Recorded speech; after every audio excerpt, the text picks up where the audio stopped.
Airsoft friends, and welcome to this video today, which is over 1 month in the making. With it being winter, we still like to play Airsoft with extra layers and whatnot, and not with as big of a smile on our face because it's really ruddy cold outside, which makes it even more uncomfortable when you get shot in your sensitive area. Although I guess the cold works in your favour because it makes all of those sensitive things rather smaller and harder targets to hit. For me anyway, hopefully, I don't know if it works that same way for everyone. Moving on. Recently I went to a game day and I took a couple of different pistols with me, and pretty much they just weren't feeding consistently, they weren't really shooting that well, they weren't really cycling that well, and I was like, why don't I know how to best operate airsoft riffs in the cold? Specifically pistols, because AEGs, they kind of like operate fine all the time, and my SSE18 of course is an electric pistol, which is why it was perfectly fine. So that's why over a month ago I decided I was going to do a video where I take a load of pistols, put them in the fridge, leave them in there to get extremely cold, and then I can bring them out, test them, and then see if they do work well under the pressure of being extra cold. I have got a Novritsch SSP5, SSP18 and SSE18, which have all been in the fridge for over a month now. I'm gonna get them out, have a bit of a shoot with them, and see if they work. Hopefully they do work, hopefully that'll be fine, because then that'll answer the question for you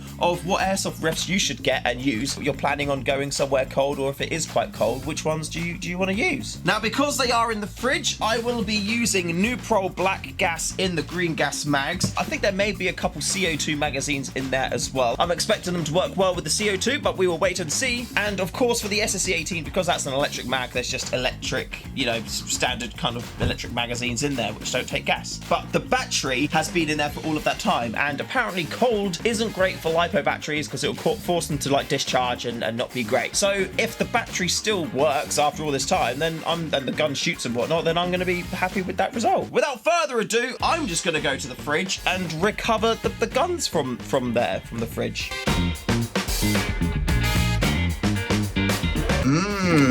Bacon and guns. Let's see what temperature we're at. So, SSP5, 11 degrees there, 11.5 and 11. So pretty much everything here is at 11 degrees. So I'd say that is a good temperature for us to test what works well when it's cold. So I'm going to put my iPro on because I literally have no idea what is going to happen here with them. Let's start off with this CO2 mag. So this is the SSP5 with a CO2 magazine, which has been in the fridge for a month and is currently, every part of it, 11 degrees Celsius.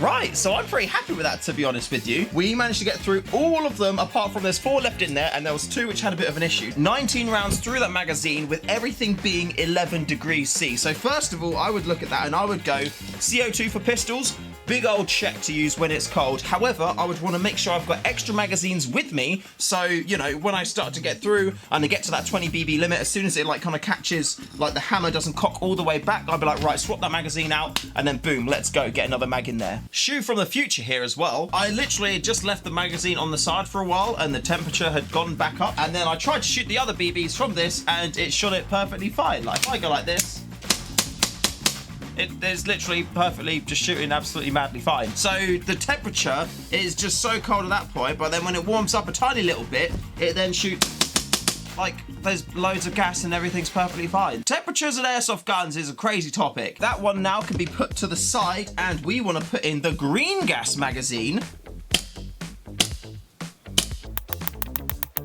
And we have 1, 2, 3, 4, 5, 7 BBs. So we're actually at the same kind of point on the mag as the CO2 when it stops. It pretty much follows the exact same pattern as the CO2 magazine. It starts off at the 300s and then finishes down around the 270 FPS mark on there for the last few BBs. So looking at the FPS change, you can see it is dropping down. And the reason for that, I believe in the science kind of stuff in my brain, is because it is so cold in there, it is like not allowing the gas to expand as much. So the SSP5, I can happily say, if you leave it in the fridge for over a month, or if you're going to go and play Airsoft and it's pretty darn cold outside, this will still fire, it will still feed consistently, but you're not going to get through every single BB in the magazine. You're going to leave about 6 or 7 rounds in there, which it doesn't quite have the gas capacity to get those out when it is that cold. And I must say, with that result, I'm actually really happy with, because if I had done this test before when I went to play Airsoft and my sidearms weren't working, I would have had sidearms which weren't working, which would have been much better for me in that situation. So well done, SSP5, you have done your job. Next up in the test is the SSP18. Oh!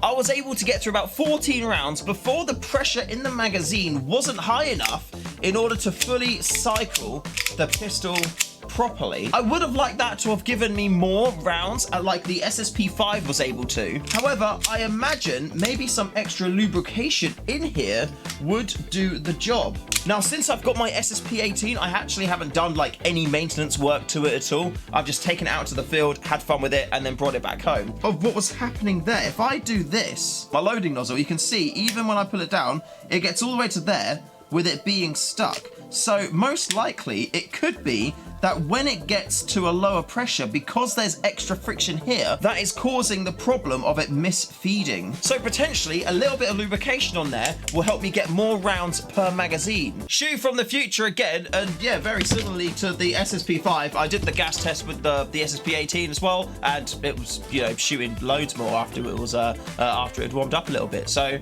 good stuff. But I wonder how the SSE18 is gonna fare. Oh, that one's coming up next. I genuinely have no idea if it's gonna work or not.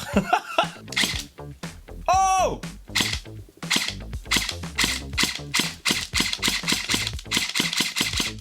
That is a big win. Let's go full auto as well.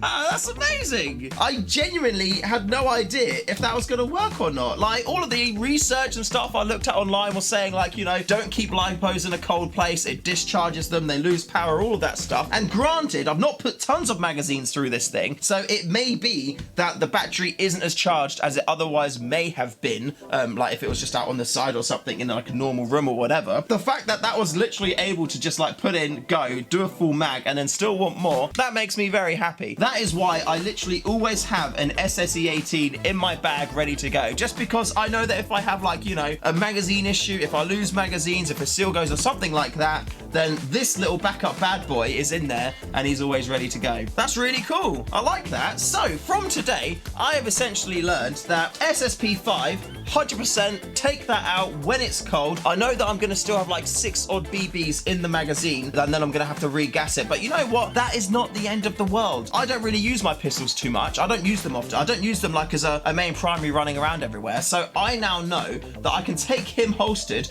running black gas, and he's going to work perfectly fine when I play Airsoft in the cold, cold winters. I have also learned that the SSP18 is okay for using in the super cold, cold times. However, I'll probably reserve this more for a summertime gun, or kind of when the temperatures outside get more to like the 18 degrees, something like that. At the minute, it's just way too chilly to get the BB usage I would like from this out of the SSP18.